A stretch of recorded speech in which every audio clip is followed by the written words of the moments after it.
On November 18th, 2018, the NASCAR Cup Series ran their final race of the season, the Ford EcoBoost 400, at Homestead Miami Speedway in Homestead, Florida. With 12 laps to go, Joey Logano passed Martin Truex Jr. for the lead of the race and went on to take the win, claiming his first series championship in the process.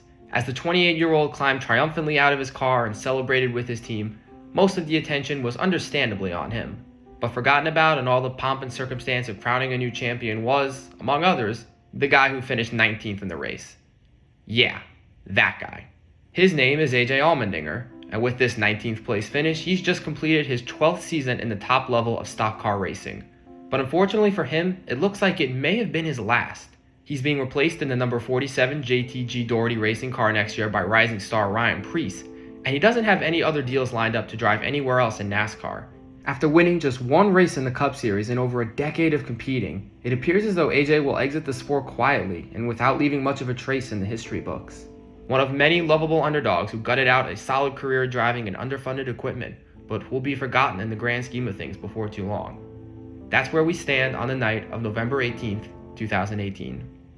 But on March 21st, 2019, over a month into the new NASCAR season, a small, relatively unknown team called Kaulig Racing makes a surprising announcement. They're signing AJ Allmendinger to compete in a handful of races for them in NASCAR's lower division, the Xfinity Series. At the time, nobody thought much of anything about the announcement, and why should they have? This was a second-tier team that had never even won a race before, dragging a veteran driver off his couch for a few spot starts that probably won't amount to anything.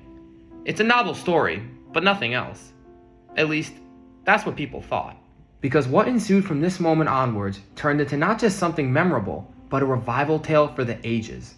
The unlikely pairing of AJ Allmendinger and Kaulig Racing would go on to defy all the odds, racing for wins and championships together while achieving success far beyond either of their wildest dreams. Someone who knew the struggle of competing for years without crossing the finish line first, AJ all of a sudden rose back to the top of a sport that he had seemingly given up on, and that had given up on him. He became the embodiment of resilience, determination, and celebrating every great moment in life as if it's your last. Because in racing, success today far from guarantees the same tomorrow.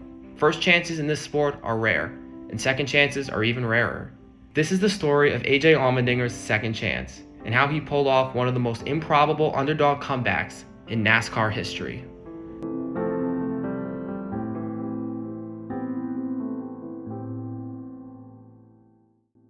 AJ Allmendinger was born on December 16, 1981, in Santa Clara, California, with his family setting in Los Gatos shortly thereafter. To have a successful career in motorsports, it's almost imperative that you start training at a ridiculously young age, which is exactly what AJ did, as he started racing BMX bikes at just 5 years old. He transitioned from 2 wheels to 4 a few years later, first driving quarter midgets and then winning championships in go-karts. His rise through the junior ranks continued as he turned heads in both domestic and international series, and AJ quickly emerged as a top US racing prospect. At age 22, after racking up a number of titles in the lower divisions, he earned a ride in the Champ Car Atlantic Championship, a feeder division for Champ Car, a top open-wheel racing series in the United States. Driving for car owner Carl Russo's Rusport team, he scored a whopping 9 pole positions and 7 wins across the season, rendering him yet another championship trophy to add to his rapidly expanding collection. With his stock in the motorsports world at an all-time high, AJ decided to go big game hunting. He once again joined forces with Rusport for 2004, but now they would be competing full-time in the big league, Champ Car. Around this time, he also inked a deal with Red Bull to join their iconic roster of star global athletes. There was more pressure on AJ now than ever before, and while he didn't completely disappoint, he didn't exactly blow expectations out of the water either. He amassed a number of solid results, including 7 podium finishes across his first 2 seasons, but the wins that used to come easily in the junior categories now eluded him. He was good, but clearly not good enough for Carl Russo, as just 4 races into the 2006 Champ Car season, Rusport announced that they would be replacing AJ with ex-Formula One driver Cristiano D'Amata, who they thought would give them a better shot at contending for the title. This marked the first major hurdle in what had been a pretty steady rise through the ranks for AJ. For 4 days in the middle of the racing season, he was without a ride entirely. Thankfully, on the 5th day of searching, he found a new home in Forsyth Racing. The team had won the 2003 Series Championship with driver Paul Tracy, whom AJ was now set to be teammates with. AJ's first race at Forsyth was in Portland, Oregon, and all things considered, he probably would have been happy with just a top 5 finish in his debut for his new team. That's not what happened, though. Here comes Allmendinger down into the final corners. History about to be made in the Champ Car World Series. AJ Allmendinger at age 24. His first drive for the Forsythe team. After being literally unemployed just a week earlier, AJ was now driving into Champ Car victory lane for the first time. It turns out he and Forsythe were a match made in heaven, as the pair would back up their win in Portland with another one at the next race in Cleveland, Ohio, and again in the race after that on the streets of Toronto, Canada.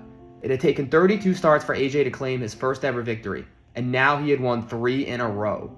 Finally, the talent he had shown in the lower ranks was fully on display in the big league. AJ and Forsythe would go on to claim 2 more wins in 2006, and were second in the point standings heading into the final race of the season. But a couple of weeks before the event, AJ made a shocking announcement.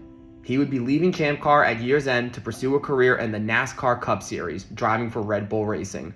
A couple of days later, he received a phone call from team owner Jerry Forsythe, who informed him that his services were no longer needed at Forsythe Racing, effective immediately.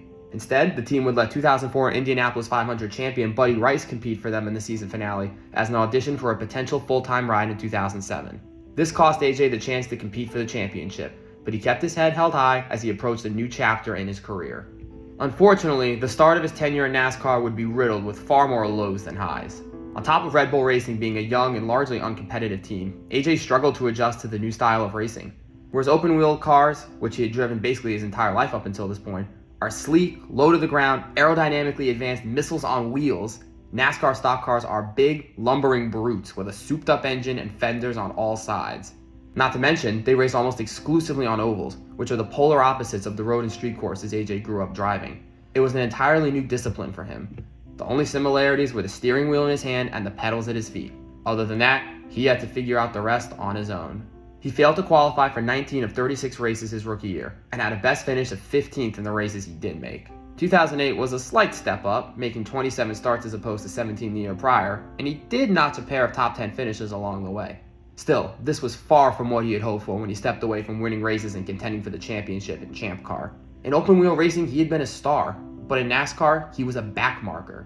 And before the season was over, he was dropped by Red Bull Racing. If AJ was going to make a career out of the top motorsport series in the country, he was going to have to rebuild his stock as a race car driver basically from the ground up. Once again faced with adversity, he put his head down and went to work. The results got better over the next few years.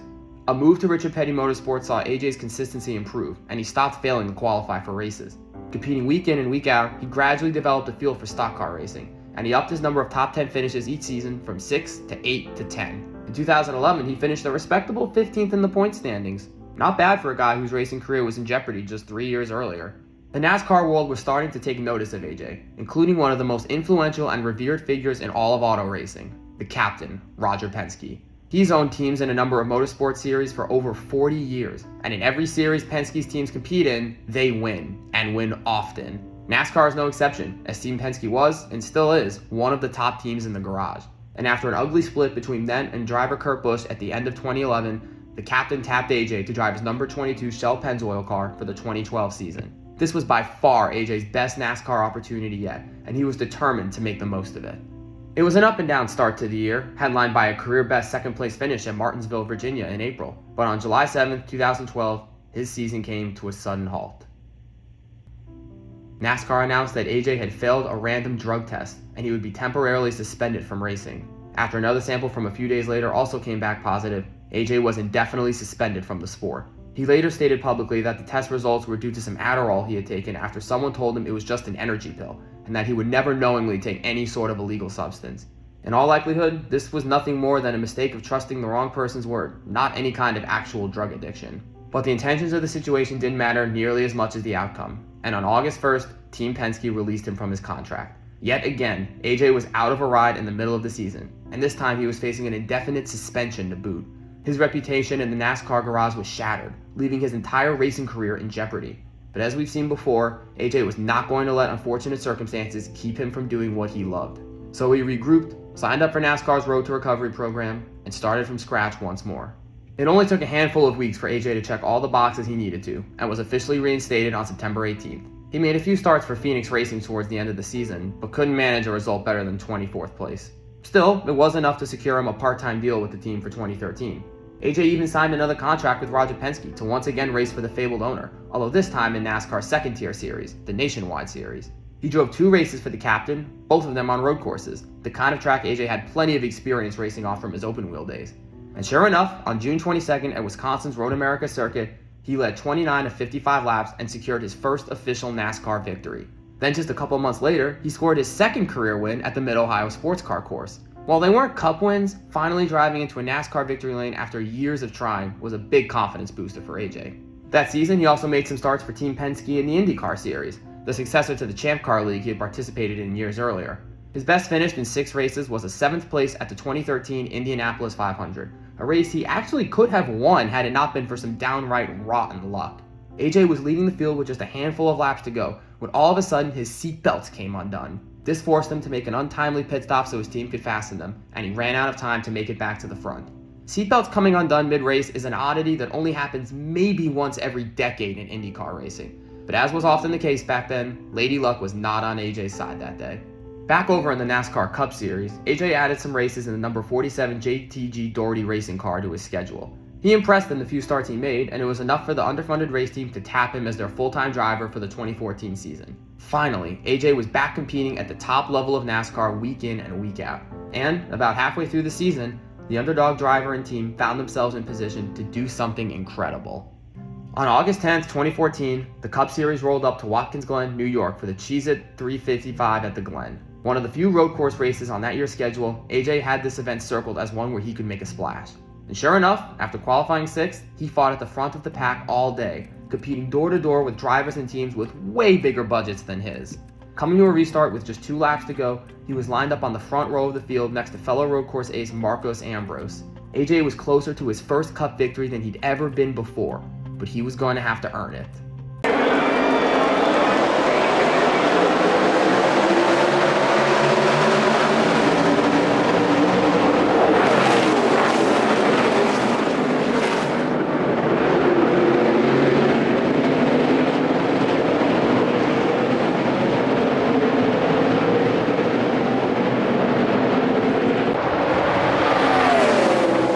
Job by Allmendinger on that restart there. He used up all the track he could to keep the 9 behind him.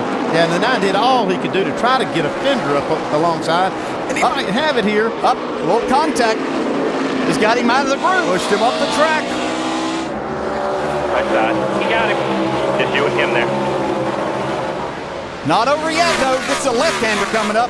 Allmendinger's in the best spot. Not giving Ambrose any pavement to work with there. Allmendinger holds the lead. Here they come to the white flag. 1 more lap to go. Hit your mark, buddy. Hit your mark. Refusing to be denied, AJ raced Ambrose right to the very limits of the acceptable etiquette, but never once crossed the line. In a show of pure grit and determination, AJ Allmendinger took the checkered flag to secure his and JTG Doherty Racing's first ever NASCAR Cup Series win. It was a truly shocking yet popular moment amongst the fan base. The crowd resonated with AJ's underdog story and true passion for racing, and as he celebrated with his team in victory lane, those in attendance rained cheers down on the newest Cup Series winner. The weight of the moment wasn't lost on AJ either. We won a race! We won a Sprint Cup race, Jerry! Unfortunately, he would never again reach those heights with JTG Doherty. AJ continued racing full-time with the team in the years following his Watkins Glen breakthrough, and he did get close to a second career Cup Series win on a few occasions. But ultimately, other than an exhibition race victory in the 2018 All-Star Race Open, AJ was never able to get back to victory lane. His overall results plateaued, and he had a best year-long points finish of just 19th across 4 seasons. Although he had signed a 5-year contract extension with JTG Doherty back in 2015, the team announced on September 25th, 2018 that they would be parting ways with AJ come season's end. Despite the disappointing split from JTG Doherty, AJ maintained that he was content with where he was at in his career and was in no rush to find a new ride for 2019. Here's the way I look at it. You know, change can be scary, but it also can be a great thing. Yeah. And, you know, nobody likes to be fired or part ways and not the best way. But, you know, for me, I know it's going to be a lot better thing. I'm going to be a lot happier no matter what decision I make. That's why I'm in no rush to really make anything, because I know the next decision's an important one for many reasons, not just for career, but for happiness and long term. And from there, AJ drove his final few starts in the number 47 car, culminating with his 18th place finish at Homestead Miami in the season finale. That puts us right back where we started. Joey Logano celebrating his championship, and AJ climbing out of his Cup car for what is probably the last time. He says in an interview after the race that he has nothing lined up for next year as far as driving goes, and it seems like he's made peace with ending his racing career right then and there.